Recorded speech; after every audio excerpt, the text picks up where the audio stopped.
Mari kita berdoa. Kami datang padamu Tuhan, terima kasih karena Engkau begitu baik. Kami kagum Tuhan bagaimana Engkau sudah pelihara kami dan kami ada di bulan yang ke-12 ini. Dan kami percaya Tuhan pasti Engkau punya tujuan. Dan terima kasih kalau kami bisa hari demi hari kami bisa melewatinya. Ibadah pada pagi ini kiranya Tuhan pimpin dari awal sampai akhir. Berikanlah sukacitamu dan bawalah kami untuk menikmati rencanamu yang begitu besar, sehingga setidaknya menghabisi tahun ini dan tahun depan kami tahu bahwa Engkau tetap ada. Terima kasih Tuhan Yesus, di dalam namamu kami berdoa dan mengucap syukur. Haleluya, amin.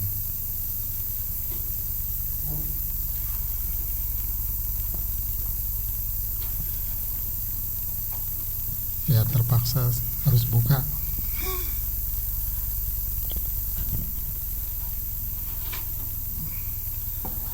Nah, Bapak Ibu Saudara yang saya kasih dalam Tuhan, gak kerasa ya bahwa kita sudah ada di penghujung tahun, dan kita ibadah sebenarnya minggu depan itu yang terakhir ya. Dan setelah itu ya tentu kita punya kesibukan masing-masing. Setidaknya kita bisa sampaikan salam kepada keluarga yang dekat, tapi keluarga yang mau datang dari Jogja tidak bersedia datang ke Bandung.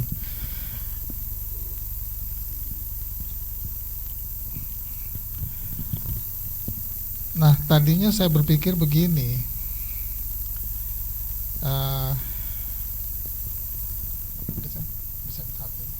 tadinya saya pikir mau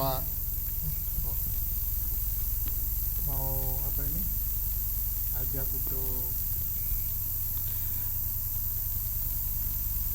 ya, biasanya kalau Desember itu kan kita bisa menikmati makan bersama lah. Cuma saya berpikir begini, karena situasi kondisinya, dan memang saat ini dicetak uang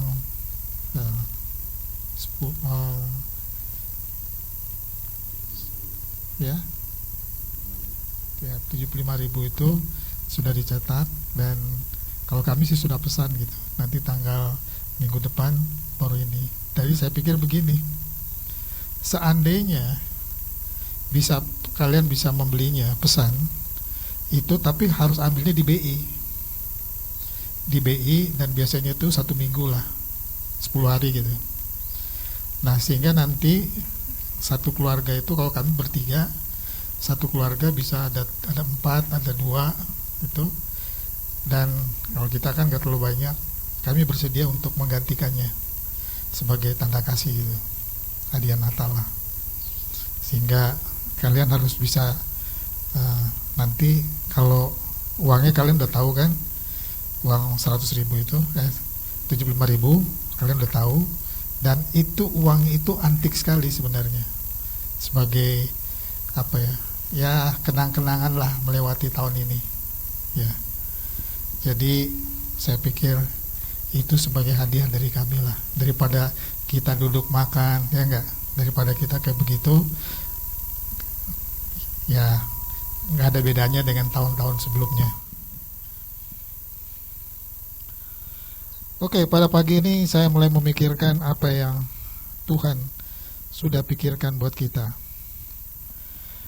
Nah, itu sebabnya saya ingin kita baca dari Matius pasal 1 ayat 19 dan seterusnya. Sebenarnya bisa ayat 18 dan 19, tapi saya akan baca ayat 19 ya.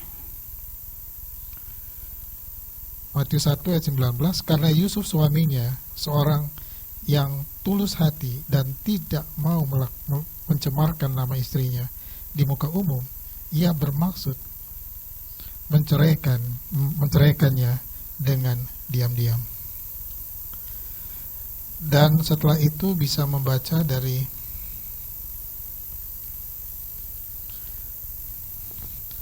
pasal 1 ayat 25 atau ayat 24 dan 25. Sesudah bangun dari tidurnya, Yusuf berbuat seperti yang diperintahkan malaikat Tuhan itu kepadanya. Ia mengambil Maria sebagai istrinya, tetapi tidak bersetubuh dengan dia sampai ia melahirkan anaknya laki-laki, dan Yusuf menamakan dia Yesus. Nah, untuk itu, mari kita baca kitab Yunus pasal 2. Saya akan membacakan ayat 1 sampai ayat yang ke-9. Berdoa Yunus kepada Tuhan Allahnya dari dalam perut ikan itu. Katanya, di dalam kesusahan aku berseru kepada Tuhan, dan ia menjawab aku. Dari tengah-tengah dunia orang mati, aku berteriak, dan kau dengarkan suaraku. Telah kau dengarkan aku ke tempat yang dalam, ke pusat lautan, lalu aku terangkum oleh arus air. Segala gelora dan gelombangmu melingkupi aku, dan aku berkata, telah terusir aku dari hadapan matamu. Mungkinkah aku memandang lagi bait-Mu yang mulia, yang kudus? Segala air telah mengepung aku, mengecam nyawaku. Samudra raya merangkum aku, lumut lautan membelit kepalaku. Di dasar gunung-gunung aku tenggelam ke dasar bumi. Pintunya terpalang di belakangku untuk selama-lamanya. Ketika itulah Engkau naikkan nyawaku, dan dari liang kubur, ya Tuhan Allahku. Ketika jiwaku letih lesu di dalam aku, teringatlah aku kepada Tuhan, dan sampailah doaku kepadamu ke dalam bait-Mu yang kudus. Karena mereka yang berpegang teguh kepada berhala kesia-siaan, merekalah yang meninggalkan Dia, yang mengasihi mereka dengan setia. Tetapi aku dengan ucapan syukur akan kupersembahkan korban kepadamu. Apa yang kunasarkan akan kubayar. Keselamatan adalah dari Tuhan. Nah, saya nggak akan baca ayat 10. Sebenarnya satu irama yang menolong kita untuk melihat bagaimana pergumulan Yunus sebenarnya. Nah, kenapa saya menggabungkan bagian ini satu pengalaman? Bukankah kita sebenarnya tidak ada bedanya dengan Yunus? Ya kan? Saya dilahirkan sebagai anak Kristen, tetapi kehidupan saya sebenarnya masih di luar. Walaupun saya rajin ke gereja, sekolah minggu, ya kan, dididik oleh papa mama saya kalau ke gereja itu biasanya kami berdoa dulu, kami sekolah minggu dulu, setelah itu baru orang tua jam berikutnya. Jadi waktu saya di Jakarta, termasuk di Bandung juga.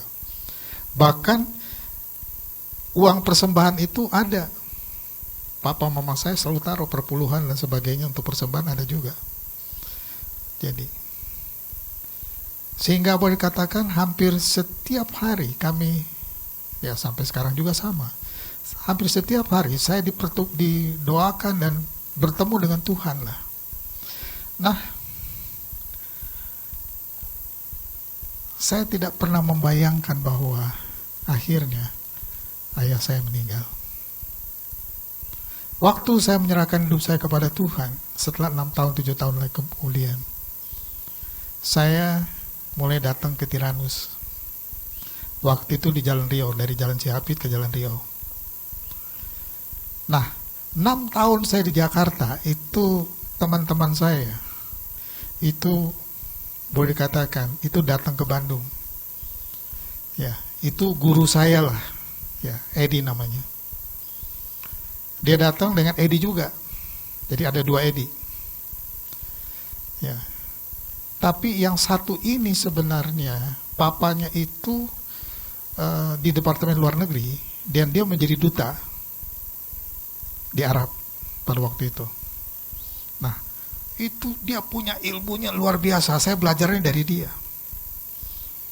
Tapi ketika saya tahu saya menyerahkan hidup saya kepada Tuhan, dia datang ke Bandung, tinggalnya Jalan Rio. Nah, Yuma ini papanya itu bintang 4 sebenarnya, Jalan Rio. Jadi dia datang ke rumah Yuma, dan Edi ini masih keluarganya Yuma, papanya kolonel di Jakarta. Jadi dia datang ke Bandung, dan dia ngajak saya itu main biliar. Bukan main biliar, main jackpot. Itu kalau dia pegang begini, itu tek turun uangnya. Langsung bar. Itu waktu di Jakarta. Tapi waktu dia datang di Bandung, dia coba pegang itu. Di Braga dia nggak keluar. Merah semua, nggak dapat. Wah, dia marah sama saya. Saya cuma doa, Tuhan tolong saya. Nggak keluar. Ngamuk dia. Yop, gara-gara lu Yop, dia bilang. Enggak, gue bilang, bukan gue. Gue cuma bilang sama Tuhan gue bilang. Dia ajak saya makan di Bengawan Solo. Kan Tiranus di sini, Bengawan Solo di sini. Nah, rumahnya Yuma sebelahnya. Jadi ajak makan Bengawan Solo. Dia bilang, Yop, lu makan ayam. Saya makan. Saya berdoa, saya minta Tuhan tolong jaga saya. Dia kerjain saya. Tapi saya makan habis tuh. Saya habisin. Dia kaget. Yop, lu belajar di mana, Yop? Enggak, gue udah lepas. Gue udah gak lagi. Gue pegang Tuhan Yesus. Gue rugi, tahu gak dia bilang gitu. Gue rugi. Itu kan lu, bukan gue. Dia marah sama saya. Ya. Tahu gak dia bilang apa? Ke Edi. Adiknya itu datang ke Bandung. Dia bilang, Yop, hidup lu cuma seminggu lagi, Yop. Dia bilang, lu dia akan dikerjain, dia bilang. Gue bilang, lu pulang, lu kasih tahu ke Edi. Hidup gue bukan sama dia. Hidup gue di tangan dia.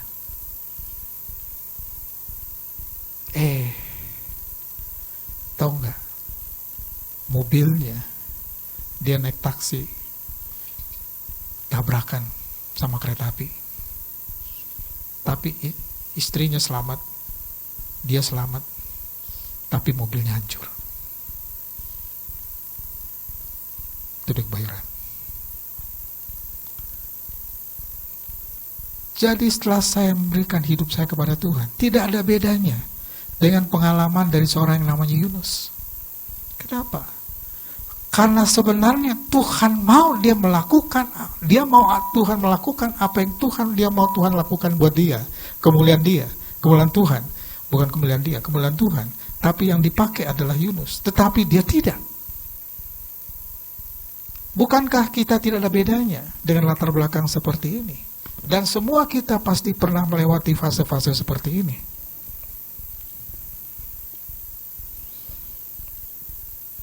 Karena berdoa Yunus pada Tuhan Allahnya, dari dalam perut ikan itu, katanya, dalam kesusahan aku berseru kepada Tuhan, dan ia menjawab aku, dari tengah-tengah dunia orang mati, aku berteriak, dan kau dengarkan suaraku. Dari dunia orang mati. Ya. Jadi, dia datang ke Bandung itu, tujuannya tuh cuma apa? Mau ngerjain saya. Dan waktu ada KKR di Jakarta, saya datang ke rumah Edi. Saya ketok rumahnya. Dia bilang apa? Yuk, lu jangan lewat di sini, dia bilang. Padahal dulu rumahnya dia itu di Polong Bangkeng tuh tempat saya juga tidur di situ. Ya, tapi ya itu masa lalu lah. Ya.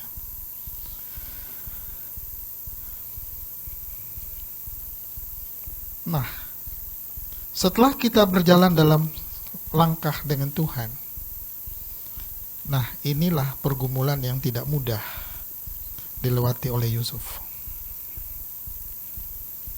Itu sebabnya kenapa saya coba memparalelkan dengan apa yang terjadi pada masa lalu. If you trust to him, kalau engkau percaya kepada dia, izinkan dia bekerja. But if God mau, jika Tuhan mau Anda melakukan apa yang dia mau, pertarungannya adalah bersediakah Anda membayar harganya. Mengapa saya katakan demikian? Karena harga itu adalah bagaimana Anda bersedia atau tidak melepaskan dan melakukan apa yang Tuhan mau.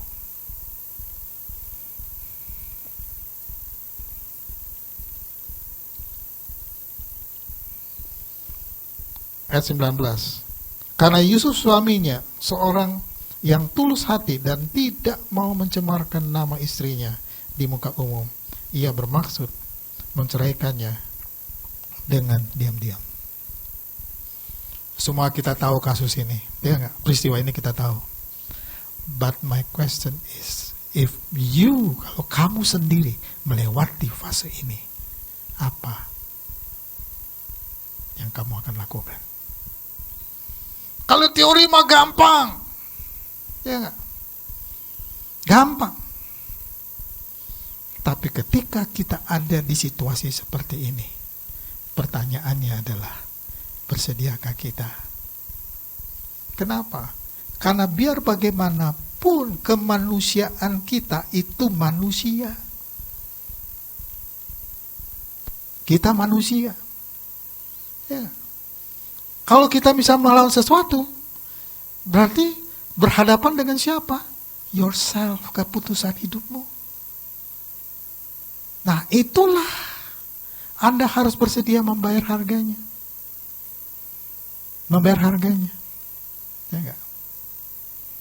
Nah, mengapa saya katakan demikian? Karena sebagai manusia memang tidak mudah.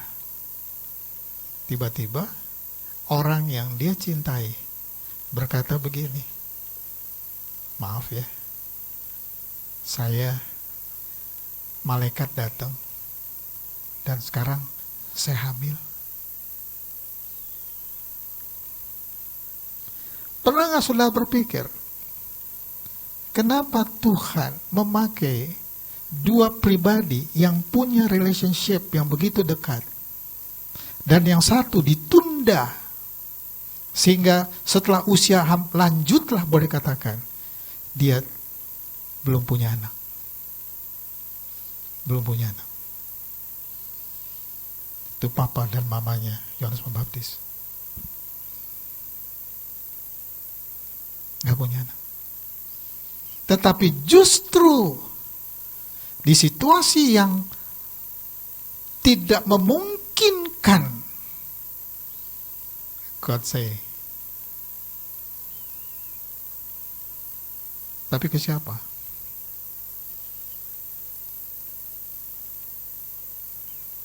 Tuhan pakai dengan cara Tuhan. Yang saya mengajak bahwa hidup ini memang kadang-kadang kita melewati fase yang mudah. Kadang-kadang ada fase yang tidak mudah.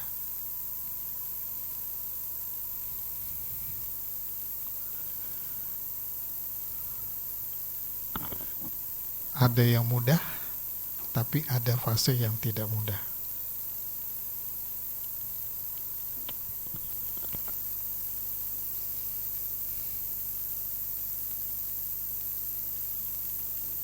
Ayat 20. Tetapi ketika ia mempertimbangkan maksud itu, malaikat Tuhan nampak kepadanya dalam mimpi dan berkata, Yusuf anak Daud, janganlah engkau takut mengambil Maria sebagai istrimu, sebab anak yang dalam kandungannya adalah dari Roh Kudus.